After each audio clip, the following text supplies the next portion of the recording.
It's time for Quarantine Cabaret and Cocktails with Robert Bannon and Lee Lessack. Hello, Robert. I am ready to renovate a house. I even have this. What are these called? A wrench? A plier? Pliers. I know all about the tools, Lee. I have a hammer. I have a wrench. I have fluorescents. Pliers. I borrowed all of this. I don't even have a scissor. Hi, everybody. How are you? How are you? How's your week? It's been okay. It's been good. I'm as good as quarantine after a year can be. I mean, you know what's scary? It becomes kind of normal. Like To never leave the house? This has become the norm, and that's kind of scary and sad. But I only hope that the best is absolutely yet to come. It will be. I think it is. I have had a very hopeful week because very randomly, not planned, I was able to get the first vaccine on Friday because I was driving our dear friends who were on Christmas Eve, Carol Cook and her husband, Tom Troop, 97 and 92 years young, to get their vaccines. And so they offered me one because I was the driver. So that was amazing because I was thinking they just opened up vaccinations for 65 and older. And so I would be in the next group, which would be 50 to 64. Got it. And so this is amazing. By my birthday, I'll be fully vaccinated. Bob the Builder. Right. Oh, Esther, interesting that you ask. Thanks for asking about the shirt, Esther. Can you show everybody our new shirts? So we have this Quarantine Cabaret and Cocktail shirt on the back. It says, if you can see it, can you see it? Yes, I survived Quarantine Cabaret and Cocktails. So that's what we have to give that to all of our guests. Right, and some of them barely. So we have people email us or direct message us every week, very kindly that they want to support this show. We pay for this show. This is not for profit. It's usually Lee and mine's mother, but that's true. But Robert works for the school district, Department of Education in New Jersey, so he has been gainfully employed. But I have not worked. I've worked, but I haven't made a dime since March 15th. So we now have a Patreon account. You go to patreon.com/BCRS, which stands for Broadway Cast Reunion Series, which is our new show. And you can become a supporter. It's a monthly thing. And there's all these perks. One of them is that beautiful t-shirt and also free tickets to our Broadway Cast Reunion Series, which premieres on the 17th of February, Wednesday, the 17th of February, with the Broadway cast of Frozen, the original Broadway principal cast of Frozen. This is the schedule so far. We've got Frozen, we've got Hadestown, and we've got Dear Evan Hansen. So if you would like to see those, they are not free like our show, but you can become a Patreon member, and then that's one of the perks. How about that? So we're excited. Thanks, Vieira. So anyway, yeah, it's been a good week. We just launched this new series Thursday, a week ago. And it started because we wanted to offer these reunions to the theaters that were going to present these Broadway tours in 2020. Of course, none of that is happening. So it's a way for them to stay connected to their subscribers and their patrons. And then we, of course, we also put it on Stellar so that people that don't live near a Broadway tour venue or live out of the country can also see it. So if you want to get a single ticket, it's $15. You just go to BroadwayCastReunion.com. Yeah, and we get to pay actors that have not been working. That's the other thing, is we wanted to pay our dear out of work Broadway actors. That was really, really important.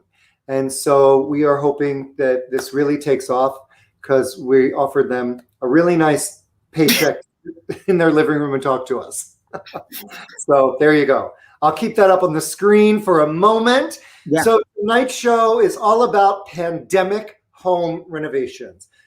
I don't know about you, Robert, but we've done 4 renovations here since the pandemic. And it started because we had an unexpected flood from a leaking air conditioner pipe in the attic above the living room. Yes. And then it just continued from there. Yes. How about you? I have been renovating everything. I have done electric work and plumbing. I went to Target and I bought a garbage pail and a throw rug. And well, that's something. a fake FICA. Is that a FICA? Oh my God. That's My family owns a landscaping business. They do construction landscaping. I have never turned a lawnmower on. I have never worn work boots. Well, you remember when Kyle Dean Massey was here and Taylor Fry, his husband, a couple weeks ago, and they had Insta-storied the 48-hour renovation on the bathroom of their house, their cabin or cottage in the Poconos. And I watched this because they did everything. They poured new concrete floor. They did all the plumbing, all the electrical. And I texted Kyle and I said, that is really impressive. How did you learn how to do that? And he said, well, YouTube videos. Right. Come on. I don't know. We've done a lot of work here in the last 10 months, and my participation has been to unlock the gate so the contractor can get in. Well, I always recommend people doing electrical work from YouTube videos. Yeah, right? I mean, what could go wrong? I love it. Well, our first guest, this is his second appearance on the show. He was on one of our very first, right? Like the second or third show that we did. He's a wonderful actor. He's one of the creators of an incredible musical called Witness Uganda. And he has been on Netflix's Dear White People. And this year, he is one of the stars of HBO's The Flight Attendant, which was one of my favorite binge watches of quarantine. And so we just want to show you a little bit about Griffin Matthews. Let him run, let him fly. If you love him, don't cry tonight. Let him learn all he can. So when he comes home, he'll be a better man. Should we get started? Okay, how many partners? 2.5? Was the man short or... Relax, honey. Every gay on campus has sat in that chair and has gone through exactly what you're going through right now. And every straight should, but a lot of them are just trashy people. Yeah, this is only gonna hurt a little bit. No, I know this shit's gonna kill. What type of doctor are you exactly? Who said he was a doctor? Nah, that's just what we call him, Doc Golden. He works with horses mostly. It's just a nickname. He's a healer, like Jesus, but with needles. He's like our go-to guy for anything pain management. Could have made it through high school without him. Yo, is there another way that we could do this? Am I crazy? I mean, who invites somebody to a memorial service as a +1? It's just... Yeah, bitches, am I right? What did you say? Say something. We don't call women bitches. She's confused. What's your name? Michael. Michael. With an M or? Michael. Yeah.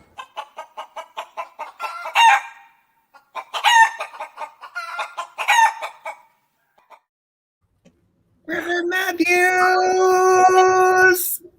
The chicken sound effect is what got me. Did it? Yes. Did it?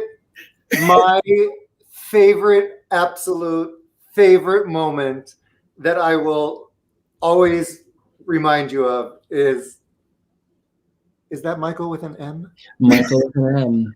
How cute is he? He was. Cute. That was actually we Were were you flirting? improvising. That was a full improv. He looked at me, my knees buckled, and that spilled out. Michael with an M is that Jared. Brilliant. We love the show. I texted Robert right away. Did you see that? And it looked How like are you doing? a whole lot of fun.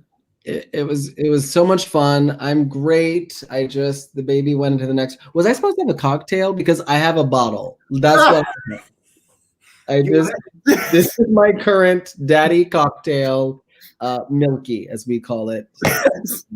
Yeah. Don't tell Butch. Oh, Butch is my husband. His real name is Matt, but there's a story behind why I call him Butch. Basically, I found out like 12 years into our relationship, 4 years married, that his grandfather used to call him Butch as a little boy. How appropriate. So I only refer to him on social media as Butch. Anyways, Butch also thought that Jared was very cute. So this is not a thing. That's what happens when there's two. Andrew. 2 days, we're allowed to talk about that. Perfectly fine. Perfectly fine. Perfectly fine. Important, actually. It is. It is. So you're doing well. So good. We've been obviously locked into our LA house for many.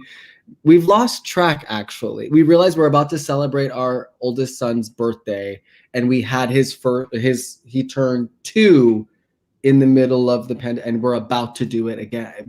That's how no one thought we were going to be in our houses for this long. But I was at his first birthday.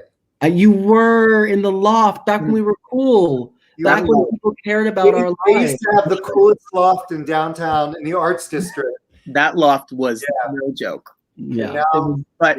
But talk about home renovation shows, pandemic renovation. I mean, your home is beautiful. You are quite the designer, stylista. Yeah, you are. It's funny. Every time my career starts to, because the acting career goes like this, and every time we're like this, I threaten to leave and start interior designing because I actually have always loved it. But I'm an actor. So. With a show renewed for its second season on HBO Max. Amen. Amen. Yeah. Look at what you have created during this pandemic. I mean, come on. You're a coop builder. I think it's even bigger now. It just keeps going. There are a lot. Look at these two. There are so many. There's Cookie, there's Stacy, there's Sharon, there's Celebrity, there's Grey's Anatomy. Of course. Judy, Rabbi Legbar. Got to talk about that. And Darcy. If you want to know where Rabbi Legbar came from, just ask my Jewish husband, who was so thrilled. The name of that chicken breed is called a cream Legbar. And we were like, what should we name her? What should we name her? And he was like, how about Rabbi Legbar? Ah, ha, ha, ha. The laughing that he did over Rabbi Legbar. He just thought nailed it. Was a dad joke.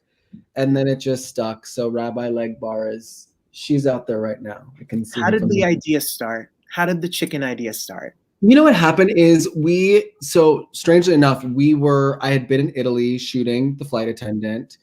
And right as we got home from Italy, my Italian crew members were texting me and several other cast members, we're locked in our houses. Do you have any idea what's coming? So we kind of knew that the pandemic was coming, obviously not for this long, but we knew it was coming. So anyways, we looked at we have a 100-year-old farmhouse, and we looked at all of our land and realized we were growing nothing but flowers. And we were like, both my grandfather and Matt's grandfather were farmers, and they could feed their family off the land. And so we were just like, we should plant a garden and we should get chickens. We've always wanted chickens. Well, you got them. This was the time. Now, I have noticed on the social medias that you are claiming to be raising gay chickens. Well, there's look. You know that they're gay because of the way that they look.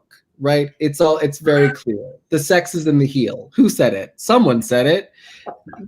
I think so regular. Correct. Billy said it. There's regular chickens that you see, that just look boring. Yes. And then there's chickens that have fluffy feathers and crests Yes. and polka dots and, colors. And so I wanted those ones. I didn't want the regular chickens. I didn't care how many eggs they laid. I just wanted them to be fluffy and cute. And as I coined it, gay. So we have those. Is it So, true? and you recently, I don't know when this happened, but after 6 months of taking care of this brood of chickens, you got an egg. Our first egg. It was better than my wedding day. Can I share it? Can I share it? The moment? Share it right now. You got an egg? You got an egg? There's an egg! Oh my god, there's an egg! Oh god! Oh god! Oh god! Oh my god! Oh my god! Oh my god! Oh my god! Okay, that's a fake egg. That one's a fake egg. That's a fake egg. That's a real egg. Do you see it? Let me see. That's it? One tiny half egg? Don't touch it. Why? Because I want it. What if there's a baby in there? Oh my Do you know? Don't touch it.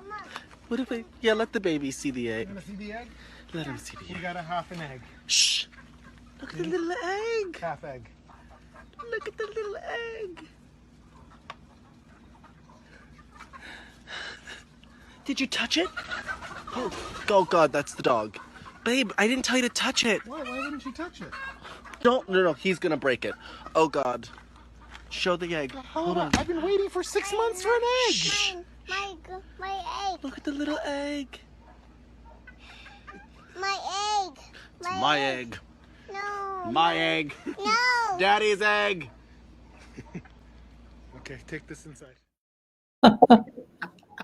What's wrong with me? What's wrong with me? I think everything is right with you personally. That's, yeah, I love it.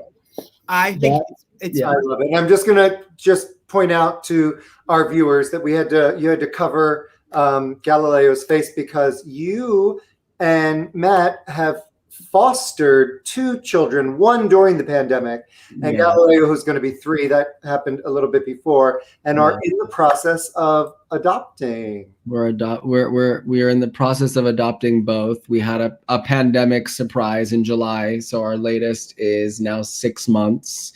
His name is Apollo. He's very, very sweet. We were surprised by Apollo, but so happy that he's here. It's weird because my family, who we've obviously not seen in a year, they've not met the baby. And by the time they meet the baby, he's probably going to be walking and talking. So wow.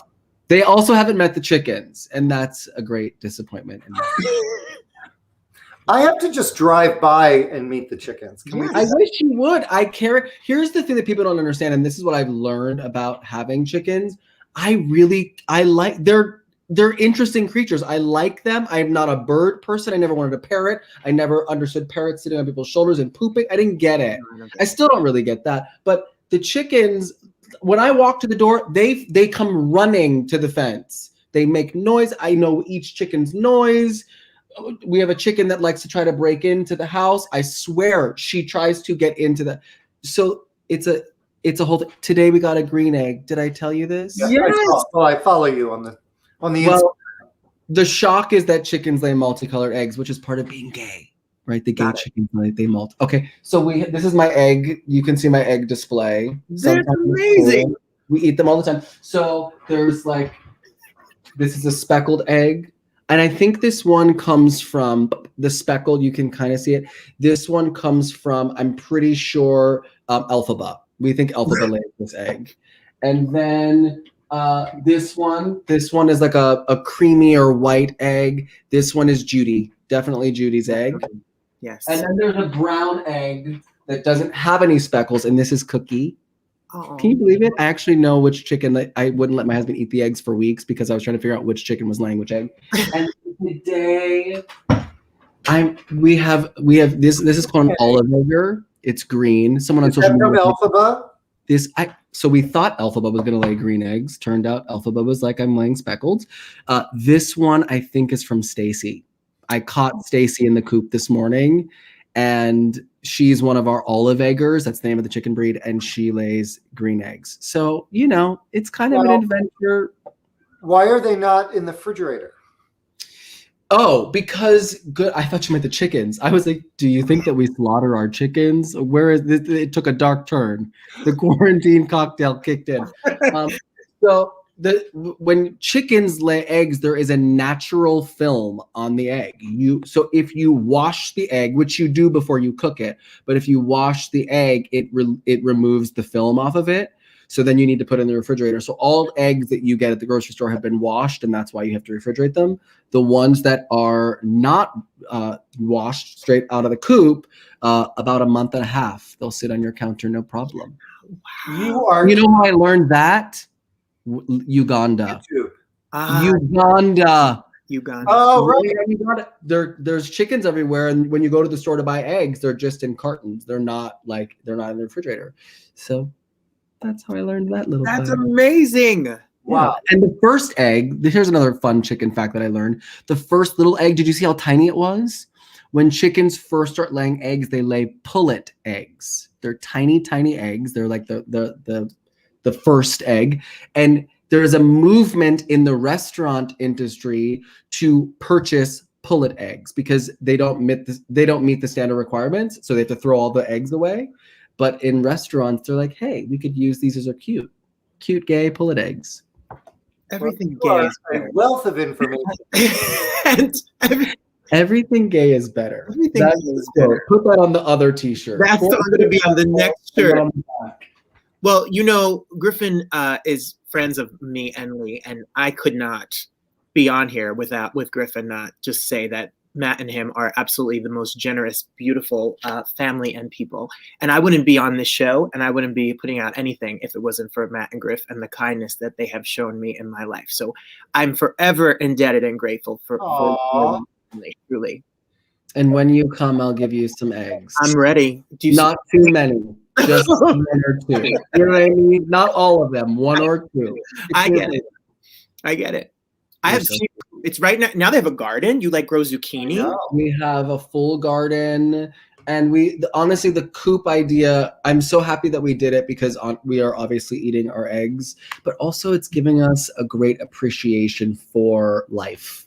In a time when life is so precious, it's given us a real appreciation. The chickens are fun and sweet, and they fertilize the garden, which is growing. And we're just, this whole time has been about simplifying and enjoying the parts of life that we were missing by always being on the go. So that is literally the most Amish thing you've ever said to me. And you see my Amish hat. You see it. That's why I wore it. I'm trying to grow the beard, but this is all I can get. That's all that happened.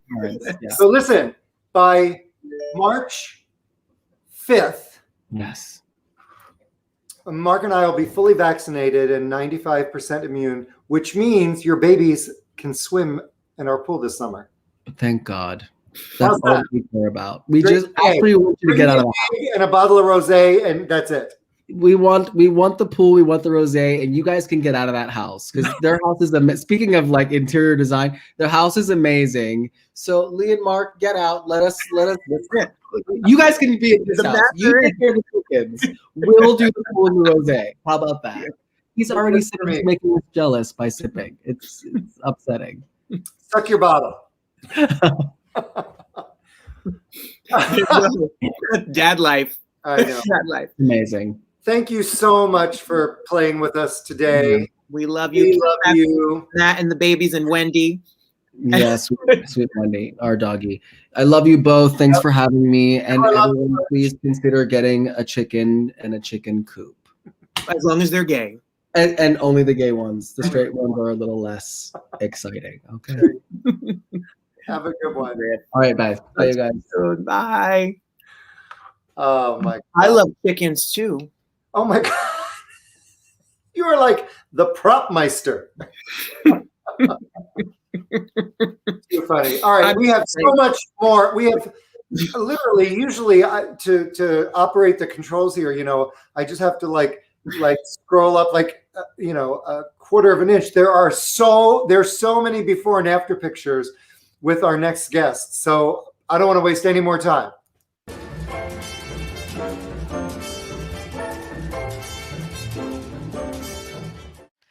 So I have a question about area rugs. I have no idea how to pick one. Well, without knowing exactly your whole color scheme and what else is in your room to put into it, what I can advise you on is a question that you have as well as many others is proportion. How do you fit the right rug into the space? Can you guys roll this rug out?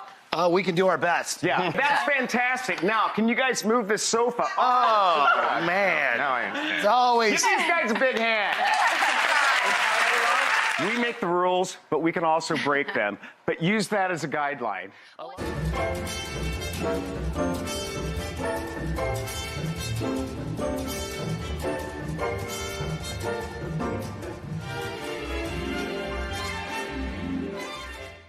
Hi, I'm Jennifer Farrell. When it comes to great design, it takes ingenuity. Beautiful. Thank you. Welcome. Oh my God, it's so beautiful.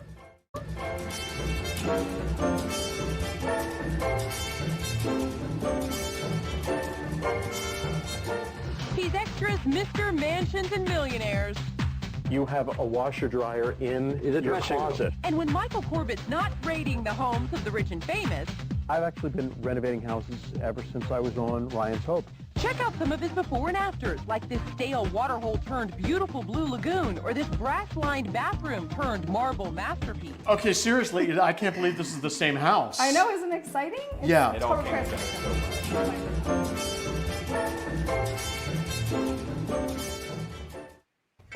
Hey!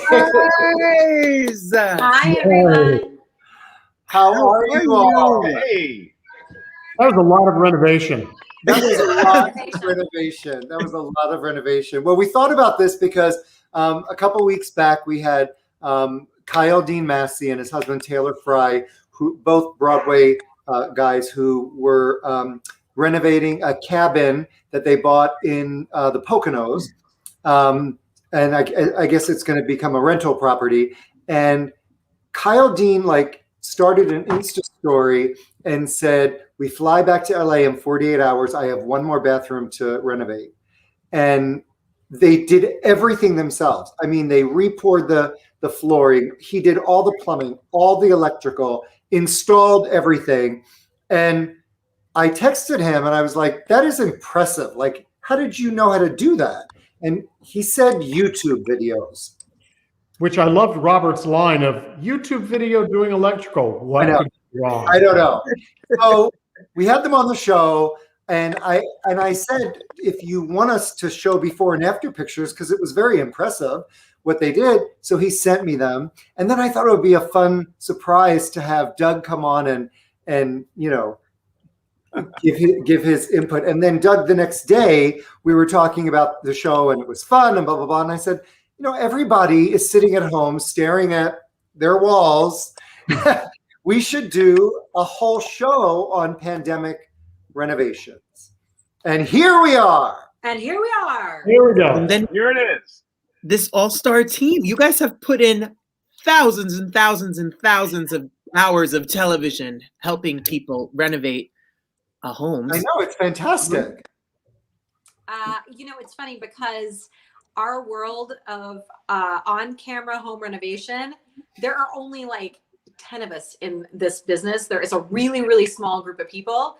And so, I have a design firm, we have our businesses on the side as well, but on the TV end of it, we are a small bucket. So, Doug and I, he's one of my best friends. I've known this guy for a million years. Michael and I don't know if you remember this, but we were both Fox and Friends real estate correspondents at the same time. Oh, and I think yes, were we're switching off. Yes, and we were passing in the airports back and forth to New York, going up to Fox and Friends weekend. And so, these dudes, Doug was at my birthday party carrying my cake years ago. So, we're such a small little batch of people that have known each other for a very long time. This is why I brought the three of us together, because we have all been in this for so many years. Trading Spaces started in 2000. Michael, you were in it before even that, really. I started doing, I think I started doing sort of renovation stuff on HGTV. Like I did a show, Renovation Generation, another mail order makeover. That was a good one.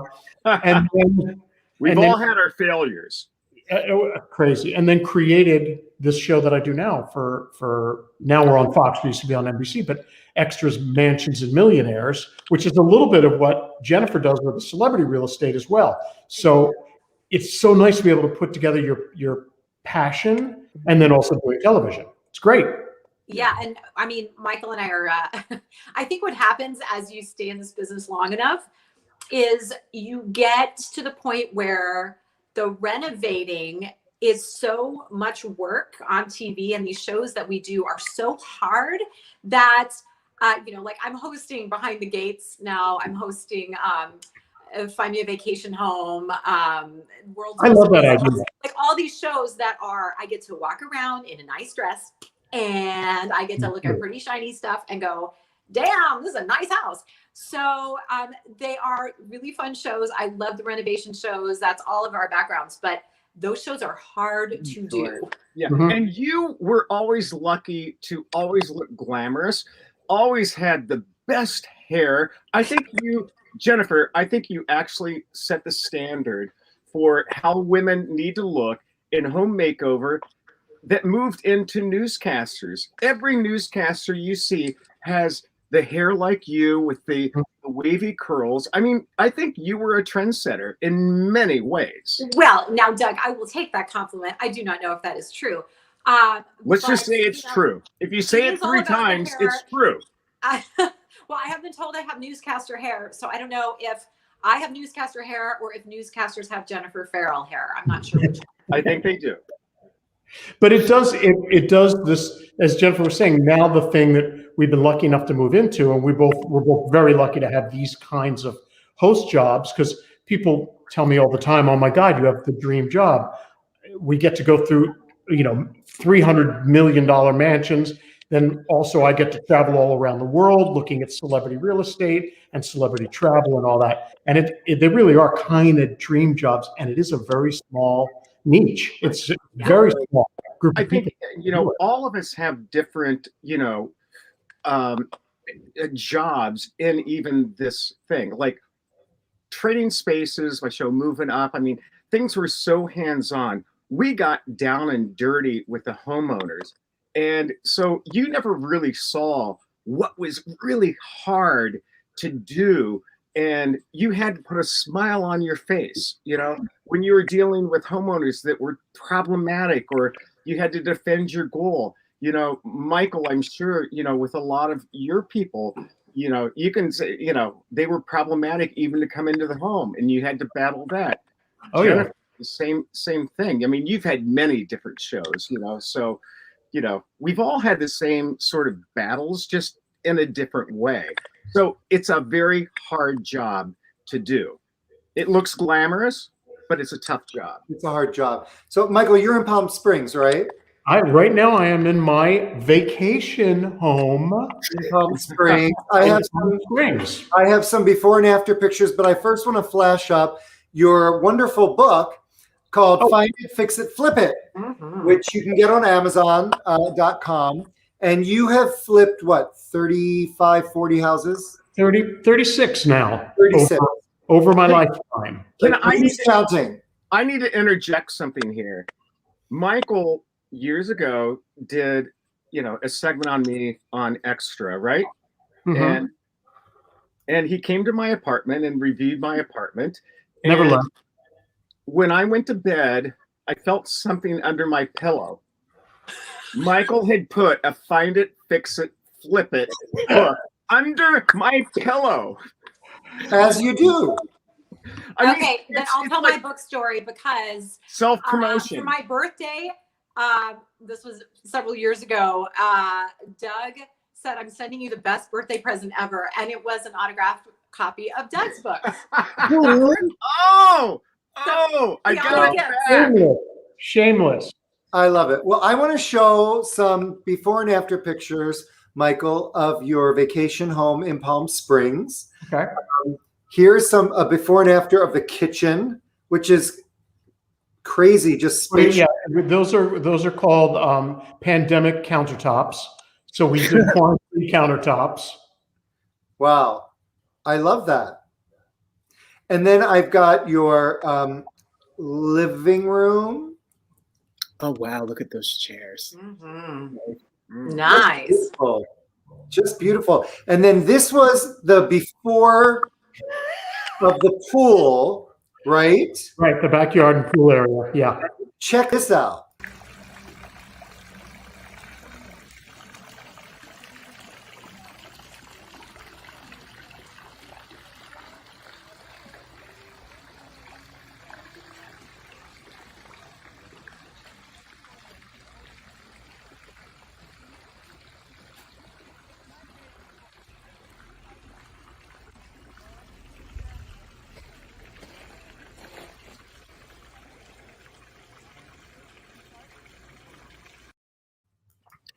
Oh, Palms. That looks great. That's where I am right now. You're all welcome to come visit. I was gonna say I'm coming.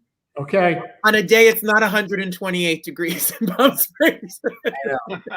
It gets toasty down here, but then we go back to LA.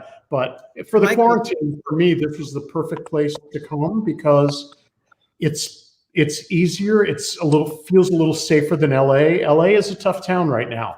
So being down in Palm Springs feels safer. Yeah. Smaller community. Yeah. Yeah. For sure.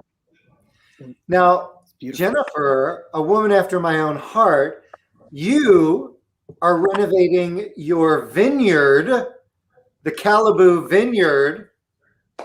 That is true. Okay, so we all needed a pandemic project, I guess. And I had just finished Wolf Peak, which was my crowning achievement as a designer. This beautiful showcase house. We had on March 5th, we had the grand opening and press tour and a big event. In fact, Doug was going to fly in and stay at Wolf Peak. And he had to cancel his flight. He's like, well, I'll come out the next week. I'll miss the party, but I'll come out. I want to see it. Yeah. And then we had the tour on March 5th. We had the house photographed for Ventura Boulevard magazine on March 6th. And then the next week, everything shut down. So it was like the last design event that any of us went to, and then the thing closed. So we decided, okay, we'll just kind of everyone just chill. Let's see, this will take 2 weeks. We'll be done with the pandemic. It's fine. It'll give me a chance to put together a puzzle or read a book. And then they extended it a couple more weeks. And then all of a sudden, I remember when they said we're all going to be on lockdown for another month. And I started crying and I grabbed a bottle of rosé and took the cork off. And I drank the whole damn bottle out of the bottle, sitting in the hot tub crying.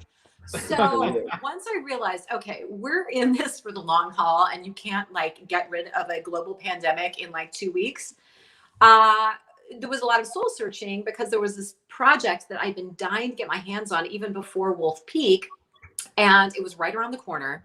And I had been trying to buy this place for years. And the bank that owned it kept telling me, it's sold, you can't have it, blah, blah, blah. It was this weird thing. And I just kept throwing out random offers and they kept telling me it was sold. And I knew it wasn't. It was just this giant abandoned property that all of a sudden in the middle of the pandemic, they said, oh crap, we got to sell this thing. And they said, yes. And so of course I said, well, I don't have any money. What are we talking about? I can't pay for this thing. So quickly we sold Wolf Peak and it actually worked out great because the buyer was a woman who had lost her home in the Woolsey fire. And so for her she said, I found my dream home. And it was really a great sort of circle because we started the renovations the day of the Woolsey fire. We had to actually stop because that was going to be our first day on Wolf Peak. So it was a really great way to end that story. And then all of a sudden, Jennifer Farrell Designs was the proud owner of this giant house, this huge property. And I had always had this fantasy of building a vineyard. And so now we're creating Calaboo Vineyard. We're building, we actually built the vineyard. So the vineyard is now up and physically there. Everything just looks like dead sticks right now, but apparently it all starts growing in the spring. And it's a 7,100 square foot home that will be our big showcase house. And so the renovations will take about a year. But now the pandemic, I got my wine, I got my vineyard, I got plenty of projects to do. So this is my pandemic project. Well, look at this. This girl moves fast on Look projects. at that. I tell you. Look at that. Well, that is what it will be. The before is what it looks like right now. There's the vineyard. Yes. So we actually did get the vineyard installed. It is there. We're going to be able to produce, we think, between 50 and 80 cases of wine a year. So we're growing Grenache. I am a rosé fan, as you can tell from the previous story. So we will be making a Grenache rosé and a Grenache red. And we'll have a bunch of lovely parties and drink a bunch of lovely wine. And if I timed it out right, this damn pandemic will actually end right when it's time to open the showcase house and start having parties and tours. Gosh, I can't wait for my invitation. Look at the bathroom. We've got a couple bathrooms done. So there's one that's the before. I love those mirrors. I love the mirrors and the lights and the vanities. I got all through Lamps Plus, they're one of the partners on this project. And I've been an ambassador with them for a long time. And I love them. And they are always so gracious because they let me do the craziest things with some of their stuff, which we'll all be seeing later. But when I ask, can I have these things to showcase? They're like, anything you want, just invite us to the party. So they've been really wonderful. Wow. And here's the other bath. Yeah, there's another before and after. Like night and day. And like night and day. And I have to say, so this house was originally built in the 80s by a gentleman named Harvey Diamond. Now, Harvey Diamond, for those of you from my generation, might remember a book called Fit for Life. It was a diet fad book. Yes. Yeah. So it was written by Harvey. It sold a gajillion copies. I actually had a copy of it when I was a kid. And so I'd like to think that I helped pay for part of this house in the first place. I love it. So by $6 or $7. Yes, my $7.99. But you know what? It's those small donations that we look for in terms of changing things. Exactly. Good segue. That's right. And if you'd like to make a small donation, you can join our Patreon page at patreon.com/DCRS. Thank you, Doug, for that segue. It was seamless. It was beautifully seamless. That's some television pros right there. Well, if it was so seamless, you wouldn't have to keep bringing it up. And if you don't want to be like a monthly supporter, you can make a one-time tip jar donation right there. We are accommodators, is what we are.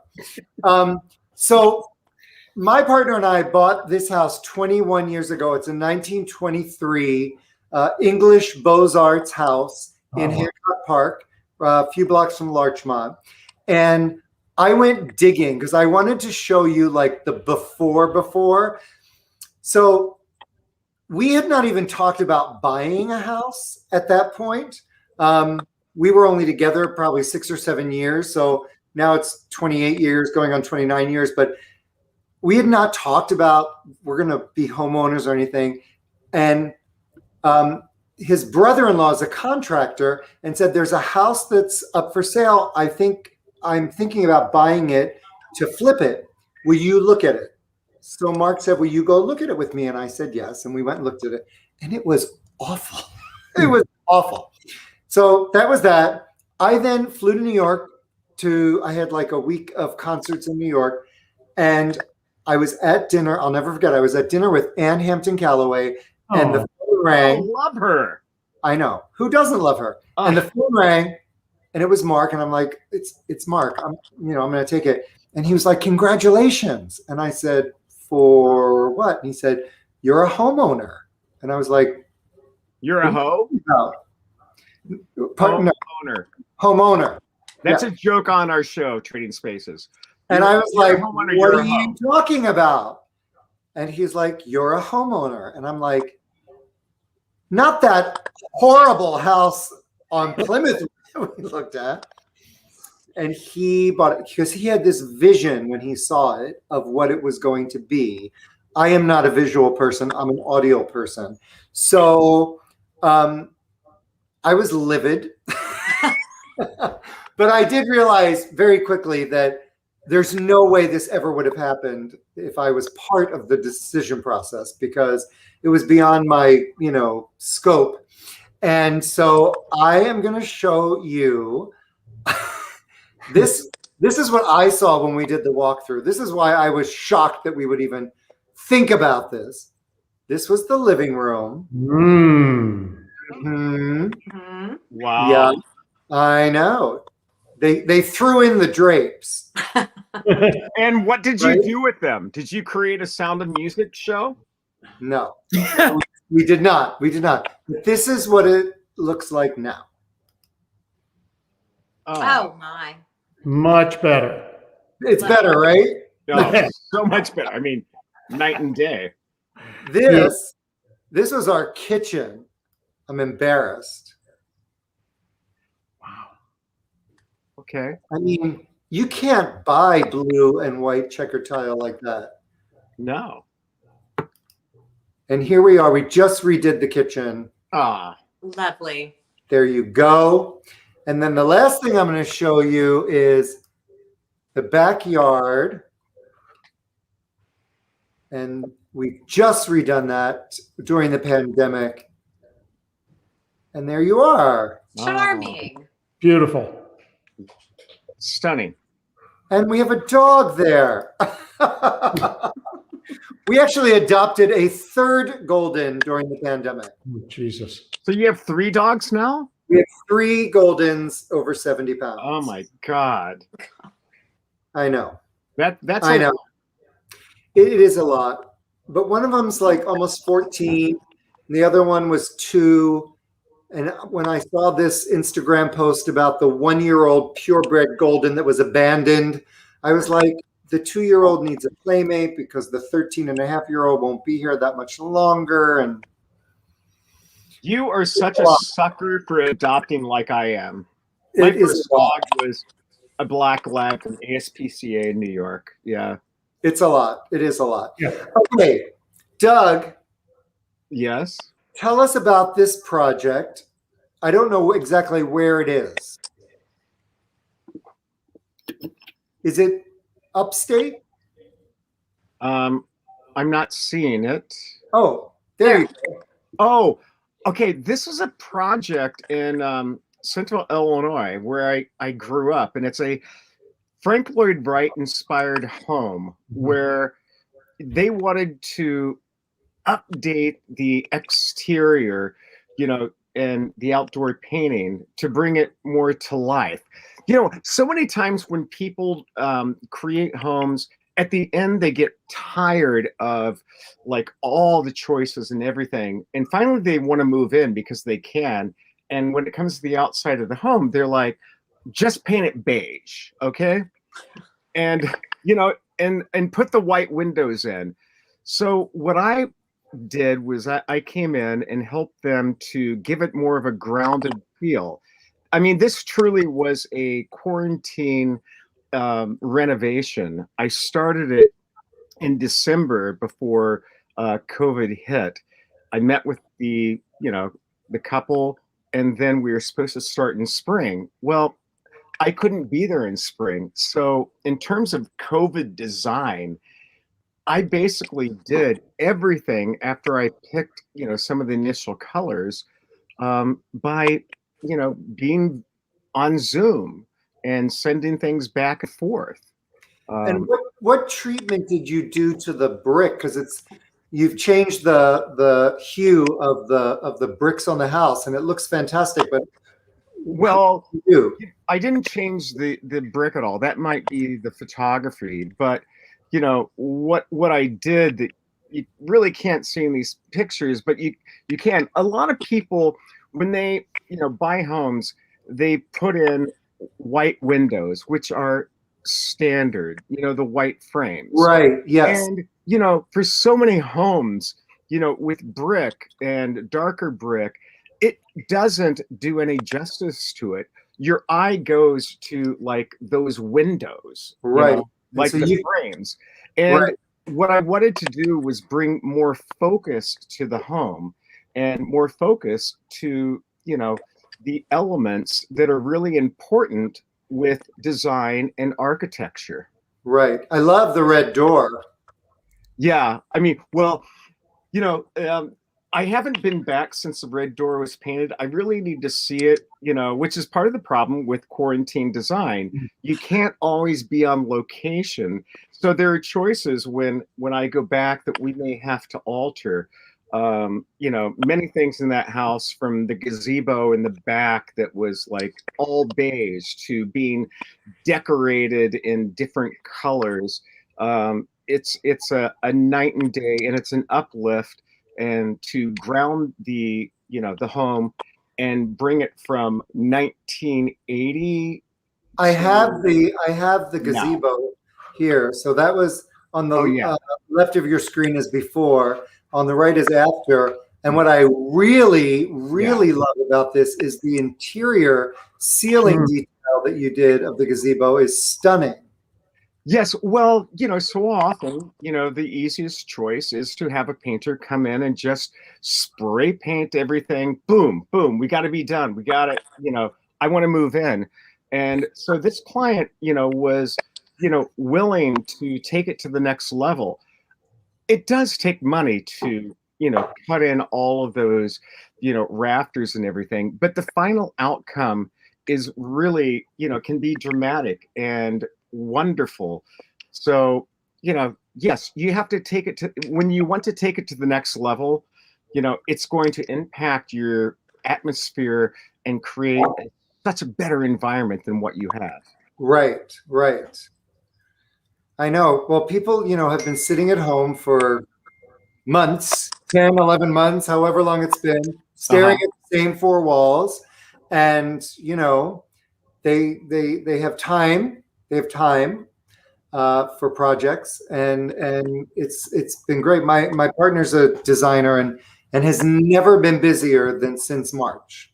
I was just going to say that the one downfall of this whole period is that it's really hard to get tradesmen. One, yes, aren't working. For example, the people that did the countertop, I called them a couple days ago and I said, "Hey, I have some other work to do," and they went, "Whole shop shut down. Everybody has COVID. Oh yeah, not going to work." And everybody wants to renovate because everybody's home. I have two projects that are on hold. One are 2 bathrooms on the Upper West Side and a kitchen. I was ready to go like last month, and then the UK virus hit and everybody freaked out again in New York. Another is in North Carolina, a 7,200 square foot home that I was supposed to start. And then everything, hit again. So it's been really hard. I think, COVID design is great. If you are Jennifer Farrell, Michael Corbett, you guys in your own homes, when you have a project that you guys can do, and it's, contained, and you can do a lot of it outside, and contain the contagion. In New York City, it's very difficult. Yeah, especially if you have to travel to a client outside. Right. Yeah. No, I believe it. Yeah. Well, and something that I'm not hearing enough people talk about, and maybe if they're not in the industry, they don't know this, but recently there was a survey in LA County, which is where I am, of 730,000 positive COVID case tests. And of those, the overwhelming number of cases came not from healthcare, construction. Wow. The construction industry is rampant, unfortunately, with COVID, because these guys are all working in very close quarters. Mm-hmm. When they're installing an HVAC, you can't get away from somebody when the two of you are both sandwiched together trying to install something. Yeah. A lot of them are, I would like to say they're all wearing their masks. They're not, because I walk around like their mom going, "Put your mask on, put your mask on, put your mask on." But it's very difficult because they're doing heavy, laborious work.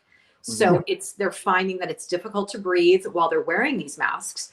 You know what? I try to have hand sanitizer on every construction site, and I've got soap stations, and I'm doing what I can to support the effort. Yeah. But it's really hard. Their jobs are really hard, and they're taking a big hit. I mean, our drywall team, 14 guys out with COVID. And that's one component of the, millions of different elements that go into a house. So even though I support the idea of a pandemic renovation, it is exceptionally hard, especially on the construction end, to get these projects completed because so many guys are, and I say guys, so many people are being affected. Yeah. Well, Jennifer, on that note, in terms of workers and supplies, I referred a friend of mine to you for you to consult, and you gave him a lot of information. He was interested in buying a property in LA in the hills. And one of the things that resonated to me the most about your advice was that in terms of getting propane, which propane is used in so many things in construction, okay? New York City, because of all of these outside, huts and, restaurant things, they are taking all of the propane, to give life. And it's only going to get worse as we move on into the winter.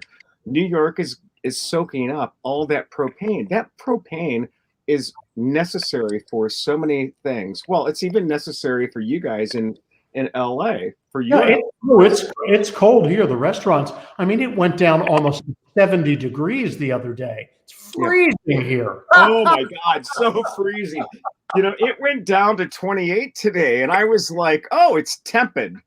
Well, listen, I'm in the Malibu Mountains, and it's 36 degrees in the morning here, so it is cold. Yeah. And Doug's friend, I felt a little bad because I spent 20 minutes telling him he was a total idiot and he shouldn't buy a house or shouldn't buy a property here and try to build a house from the ground up because it's impossible to do here. We have no staff to build these homes. So to build something from the ground up in California and particularly LA County is very difficult anyway, because we have a lot of permitting infrastructure and you have to go all through these lots of zoning departments. and this. But there's no one around to build them. So I basically yelled at him for 20 minutes and he sent me a box of chocolates as a thank you. Well, but the thing is, someone like Jennifer Farrell can do it because they will run to her and her hair. And your hair. Jennifer, I just want to come visit when the vineyard is open. Yes, the vineyard will be open. We will be drinking wine. We will get to drink wine together instead of just virtually. We will pop a bottle of rosé, and it won't be over tears of sadness sitting in the hot tub. It will be tears of joy to celebrate the end of this strange time in our lives where we can all finally gather together and look towards the future. But in the meantime, we'll keep renovating in the pandemic. And I have to just say that I want to thank Jennifer and Michael, that I, sort of said, you want to do this. We need to do this. Thank you for joining, Lee and Robert and this whole wonderful, podcast that serves the communities that we, granted, Michael, you were Broadway. Jennifer, you've written movies and acted and we're on boats. I've done, so many of that. Actually, not as much as you guys and as prominent, but, I was there. And I think that it's wonderful that actors find a way to design, but also infiltrate acting into their work. And it's what I found with doing Trading Spaces and reality TV is combining our craft that we grew up with and studied with another entity of design. And bringing it to television, which is such a blessing to be able to have what started for me as a hobby on the side, flipping houses. Yeah. It's now a television series and it's now a big part of what I'm doing. I don't think you ever know when things are going to happen for you. I was 35, when really everything happened. But it was all those years that I put into it as an actor, doing off Broadway, doing, having a few commercials and here and there. And then finally, I got a break, and you never know where that break's coming from. So I want to encourage young actors just to keep with it as long as you possibly can until you're on the street and I have to give you a quote. There you go. Before we go, can I just 1 second just say, Michael Corbett produces one of my favorite television shows. I am obsessed with the Hollywood medium. Okay. I'm not Go ahead. Yes, I started producing. So I've sold three shows. I'm producing 2 right now. One for which I'm not allowed to say, one for a huge streamer, but we're in production right now. Another one for like a really huge cable, which again, I'm not allowed to say. But yeah, I've been very blessed. I created Hollywood Medium with Tyler Henry, who's a medium. He's amazing. And he really is. And he's as nice and talented as he is on TV. So I've been producing that series for now 4 seasons. And we're starting in another season right now. Michael, why have you never hired me? Every time I talk to Doug, hey, Doug, how are you? I'm great. What are you doing? Have you not hired me yet? That's what he always leads with. This is a joke between us, okay? Okay. Well, we love you all. We love you guys. Thank you. And stay safe, please, everyone. And keep in touch with us and let us know what you're doing. And I can't wait to come drink wine with you, Jennifer. Michael, I'm coming to swim in your pool. And Doug, I'll see you when I'm next in New York. In a piano bar. In a piano bar. There you go. Thank you all so much. Bye, Jennifer. Doug. Thank you. How fun. I love you all. I wish I had that skill to have those colors and match, and it's such a skill. It really is a talent. No, I don't have it. But thankfully I live with someone that does, so I take the benefits, right? Yes, absolutely. So, what a fun show. What a fun. And they're all so talented. And I know, because from Mark, it's hard when you're a designer and you're independent and whatnot, and they have been able to parlay that into, especially with the TV angle. Yeah, it's amazing. It's amazing. It's just amazing. Yeah, I love it. And we had a chicken farmer on today, and we had the chicken farmer television star. So. Farmer. You never know who will show up on this show, and let me tell you, they're coming. They're coming. We have a fun whole month of February coming your way. So listen, people, on the, what is it, the 17th? The 17th of February, we're launching our new series, the Broadway Cast Reunion Series, with the original Broadway principal cast of Frozen. On February 24th, we have Hadestown with the director, Rachel Chavkin, and the writer, Anais Mitchell, and the principal cast. And on March 24th, we've got Dear Evan Hansen. We are so excited about this series. If you want more information, just go to BroadwayCastReunion.com. And if you want to support the cause, go to Patreon. Patreon.com. Be a patron. Yes. BCRS. For Broadway Cast Reunion Series, because BCR was taken. And we've got tons of gifts and rewards, and it's going to be exciting. We have so much to look forward to this show and everything else, but also just this year, God willing. Yeah. And we've got fun next week. We'll post about it. I'm not going to talk about it yet, but we'll post about it over the weekend. Thank you for joining us. Thank you, Doug and Jennifer and Michael and Griffin for joining us tonight. And Thank you, Lee. stay safe, stay home. I know LA County's like lifted the stay-at-home order. Stay home. It ain't over. All right? Be safe. Thanks, guys.